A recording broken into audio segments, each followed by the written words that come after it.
நாளை என்பதே நரசிம்மருக்கு கிடையாது. பெருமாளினுடைய அவதாரங்களில் தாயின் கர்ப்பத்தில் பிறக்காத ஒரே அவதாரம் நரசிம்மர் அவதாரம். ஏன்? தன் பக்தன் பிரகலாதனை காப்பதற்காக உடனே ஓடி வந்த தெய்வம் நரசிம்மர். வருகிற மே 1ஆம் தேதி நரசிம்மர் ஜெயந்தி.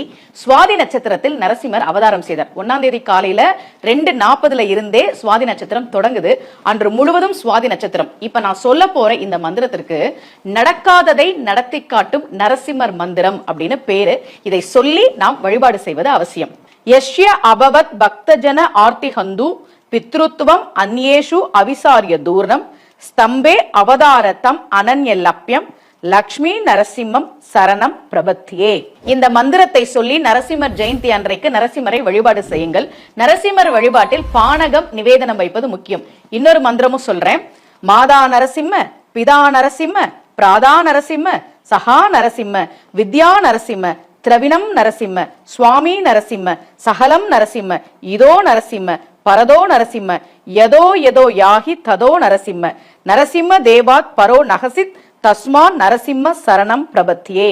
அம்மாவாகவும் அப்பாவாகவும் தோழனாகவும் சகலமாகவும் செல்வமாகவும் அறிவாகவும் எல்லாமாகவும் இருக்கக்கூடியவன் நரசிம்மன் என்கிற இந்த மந்திரத்தை நரசிம்மர் ஜெயந்தி அன்றைக்கு சொல்லி வழிபாடு செய்ய